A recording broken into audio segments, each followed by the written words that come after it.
Բարի գալուստ մեր ալիք, ողջունում ենք ձեզ մեր ալիքում և առաջարկում բաժանորդագրվել և խնդրում, որպեսզի գրեք ձեր կարծիքը մեկնաբանություններ բաժնում, արդյոք ձեզ հետաքրքիր են մեր կողմից պատրաստված տեսանյութերը։ Եվս մեկ հուզիչ ու իրական պատմություն ներկայացնում ենք հենց հիմա ձեր ուշադրությանը։ Գայանեն ամուսնացել էր Արամի հետ 3 տարի առաջ։ Սկզբում ամեն ինչ գեղեցիկ էր թվում, ամուսնու քնքուշ խոսքերը, խոստումները երջանիկ ապագայի մասին, բայց ժամանակի ընթացքում ամեն ինչ փոխվեց։ Արամը սկսեց հեռանալ նրանից, ավելի շատ զբաղվելով իր գործերով, ընկերներով, քան ընտանիքով։ Նա սկսեց ուշ տուն վերադառնալ, Գայանեի զանգերին չպատասխանել, երբեմն կոպիտ խոսել։ Բայց ժամանակի ընթացքում ամեն ինչ ավելի ծանրացավ։ Արամը դարձավ խիստ, անտարբեր, երբեմն էլ ագրեսիվ։ Երբ Գայանեն փորձեց խոսել նրա հետ, պատասխանն ամեն անգամ նույնն էր՝ «Դու շատ ես բողոքում, Գայանե, ես հոգնել եմ այս ամենից»։ Սերն ու ջերմությունը գնալով մարեցին։ Գայանեն արդեն չէր զգում իրեն որպես կին, որպես սիրելի մարդ։ Նա ապրում էր այնպիսի տան մեջ, որտեղ պետք է զգուշանար ամեն մի խոսքից, որպեսզի ավելորդ խնդիրներ չստեղծվեին։ Այդ ընթացքում Գայանեն սկսեց իրեն տարօրինակ զգալ։ Հոգնածություն, սրտխառնոց, տրամադրության հաճախակի փոփոխություններ։ Եվ մի օր, երբ բժշկի գնաց հերթական ստուգման, նորությունը ցնցեց նրան։ «Շնորհավորում եմ, Գայանե, դուք հղի եք»։ Գայանեն անշարժ նստեց աթոռին։ Նրա մեջ միաժամանակ ծնվեցին վախ, ուրախություն, բայց երբ պատկերացրեց Արամի արձագանքն, ուղղակի սարսափեց։ Նա չգիտեր ինչ պետք է աներ։ Երբ տուն վերադարձավ, որոշ ժամանակ լուռ մնաց, մտածելով, թե երբ և ինչպես կարելի է հայտնել լուրը։ Բայց այն օրը, երբ վերջապես համարձակվեց խոսել, ամուսնու արձագանքը տարօրինակ էր։ «Դու լուրջ ես։ Հիմա, երբ ես 100 խնդիր ունեմ, մենք չենք կարող երեխա մեծացնել, դա խելագարություն է»։ Այդ խոսքերից հետո Գայանեն ամբողջ գիշեր լաց եղավ։ Նա զգում էր իրեն միայնակ ու լքված։ Մի քանի օր անց նա գնաց բժշկի, որպեսզի հղիությունն ընդհատի։ Նախքան բժշկի գնալը, գիշերը Գայանեն արցունքոտ աչքերով քնեց, բայց այդ գիշեր նա տեսավ մի երազ, որը փոխեց ամեն ինչ։ Երազում Գայանեն տեսավ իրեն մի անծանոթ վայրում, խաղաղ ու լուսավոր այգում։ Ծառերը մեղմորեն շշնջում էին քամու հետ, իսկ արևի ճառագայթները մեղմ շոյում էին գետնին տարածված խոտը։ Այդ պահին նա լսեց մանկան ծիծաղ։ Շրջվեց ու տեսավ մի փոքրիկ տղայի, որը վազում էր դեպի իրեն։ Երեխան ուներ բաց, շագանակագույն աչքեր, ժպտադեմ ու աշխույժ էր։ Նրա հայացքը միանգամից մտերմություն առաջացրեց Գայանեի սրտում։ «Մամ», ասաց երեխան։ Գայանեն ցնցվեց։ «Ո՞վ ես դու, բալես»։ «Ես քո որդին եմ, բայց եթե դու չփոխես քո որոշումը, ես երբեք չեմ ծնվի»։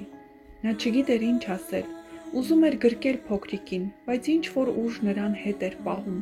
«Բայց ես չգիտեմ, թե ինչպես կարող եմ մեծացնել քեզ, բալես, ես մենակ եմ»։ Երեխան ժպտաց ու բռնեց նրա ձեռքը։ «Դու ուժեղ ես, մամ, դու կարող ես ամեն ինչ հաղթահարել, մի թող որ վախերը որոշեն քո փոխարեն։ Ես ուզում եմ լույս աշխարհ գալ, քեզ հետ լինել, քեզ սիրել»։ Արցունքները հոսում էին Գայանեի աչքերից։ Այդ պահին երկնքում մի մեծ լույս բռնկվեց ու նա արթնացավ։ Հանկարծ այդ լույսի միջից մի կերպար սկսեց մոտենալ։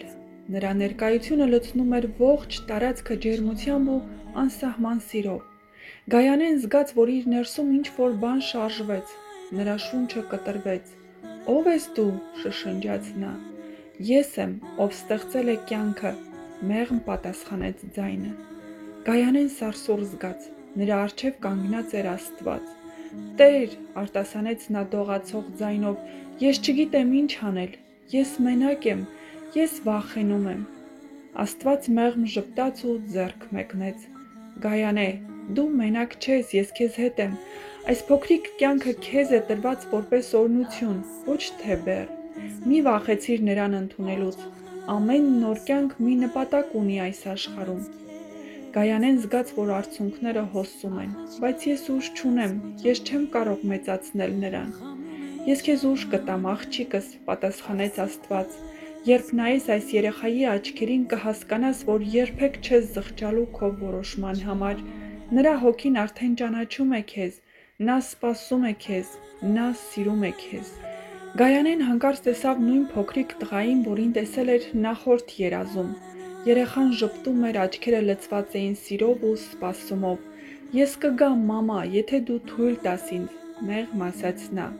Գայանեն արցունքների միջից ժպտաց, այդ պահին արթնացավ։ Նա զգաց, որ այլևս կասկած չունի։ Աստված իրեն ուղարկել էր այս նշանը և նա պետք է լսեր։ Հաջորդ առավոտյան նա գնաց բժշկի, բայց ոչ թե հղիությունն ընդհատելու, այլ իր փոքրիկի առաջին սրտխփոցը լսելու համար։ Նա այլևս իրեն կոտրված կին չէր զգում։ Երազը դեռ կենդանի էր նրա մտքում, և նա վստահ էր, որ Աստված չէր հայտնվել հենց այնպես։ Նա ուզում էր, որ Գայանեն հասկանա, այս փոքրիկը օրհնություն է, ոչ թե փորձություն։ Նա հագնվեց, վերցրեց իր փոքրիկ պայուսակը և դուրս եկավ տնից։ Այս անգամ նրա քայլերն ամուր էին, աչքերում այլևս վախ չկար։ Քայլում էր փողոցով, բայց զգում էր, որ ամեն ինչ փոխվել է։ Արևի լույսն ավելի տաք էր թվում, ծառերի կանաչն ավելի վառ։ Նրա ներսում արդեն մի նոր սեր էր ծնվել, մոր սերը, որն ավելի զորեղ էր, քան ցանկացած կասկած ու վախ։ Երբ հասավ հիվանդանոց, նա կանգ առավ դռան դիմաց ու խորը շունչ քաշեց։ Մի քանի օր առաջ այստեղ էր եկել միանգամայն այլ մտադրությամբ, բայց այսօր ամեն ինչ այլ էր։ Մուտք գործեց ներս, ընդունարանում աշխատող կինը ժպտաց նրան։ Բարի լույս, Գայանե, դուք արդեն որոշել եք։ Այո, ժպտաց նա, ես այստեղ եմ ոչ թե ընդհատելու, այլ ստուգելու, թե ինչպես է իմ բալիկը։ Քիչ անց նա արդեն պառկած էր բժշկի սենյակում։ Սոնոգրաֆիայի սառը գելը հպվեց նրա որովայնին, իսկ էկրանի վրա առաջին պատկերները հայտնվեցին։ Ահա, տեսնում եք, ասաց բժիշկը ժպիտով։ Հանկարծ սենյակը լցվեց մի մեղմ, բայց հստակ ձայնով, բաբախող փոքրիկ սիրտ։ Գայանեն սկսեց լաց լինել, բայց այս անգամ դա վախի արցունքներ չէին, այլ երջանկության։ Նա ուժեղ է, ասաց բժիշկը, շատ առողջ փոքրիկ է։ Գայանեն նայեց էկրանին ու զգաց, որ երբեք այսքան համոզված չի եղել իր որոշման մեջ։ Երբ վերադարձավ տուն, Արամն այնտեղ էր։ Նա նստած էր հեռուստացույցի առաջ, թերթը ձեռքին։ Ուր էիր գնացել, սառը հարցրեց նա։ Բժշկի մոտ, պատասխանեց Գայանեն։ Հը, որոշեցիր։ Այո, հաստատուն, ասաց նա, ես պահելու եմ իմ երեխային։ Արամը մի պահ լուռ նայեց նրան, հետո գլուխ նորորեց։ Գիտես, որ միայնակ ես մնալու, չէ՞, ես պատրաստ չեմ երեխա մեծացնելու։ Գայանեն այս անգամ չվախեցավ։ Ես մենակ չեմ, ասաց նա, Աստված ինձ հետ է, և ես ուժեղ եմ։ Երբ Գայանեն լսեց իր որդու առաջին լացը, նրա ներսում ամեն ինչ փոխվեց։ Նա զգաց մի անսահման սեր, մի ուժ, որը նախկինում երբեք չէր զգացել։ Բժիշկը փոքրիկին փաթաթեց ու դրեց նրա գիրկը։ Բարի գալուստ, բալես, շշնջաց Գայանեն և արցունքները նորից հոսեցին, բայց այս անգամ դրանք երջանկության արցունքներ էին։ Նա նայեց փոքրիկին, նրա նուրբ մատներին, պստիկ շուրթերին ու հանկարծ հիշեց իր երազը։ Սա այն նույն երեխան էր, որը նրա երազում ասում էր. Ես ուզում եմ լույս աշխարհ գալ, ես սիրում եմ քեզ, մամա։ Այդ պահին բոլոր վախերն անհետացան։ Գայանեն գիտեր, ճիշտ որոշում է կայացրել։ Երբ Արամն ի վերջո եկավ հիվանդանոց, նրա դեմքին անտարբերություն էր, բայց Գայանեն այլևս չէր սպասում ոչինչի։ Տղա է, ասաց նա նայելով երեխային։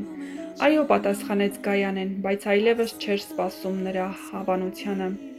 Արամը երկար չմնաց։ Մի քանի րոպե անց հեռացավ, թողնելով Գայանեին միայնակ իր փոքրիկի հետ,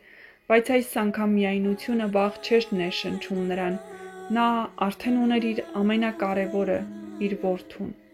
Երբ Գայանեն վերադարձավ տուն, ամեն ինչ նոր էր թվում։ Չնայած դժվարություններին, նա չհանձնվեց։ Նա սովորեց երեխային միայնակ մեծացնել, աշխատեց, հոգ տարավ նրա մասին։ Արամը քիչ-քիչ հեռացավ նրանց կյանքից։ Նա ոչ մի անգամ չաջակցեց երեխային,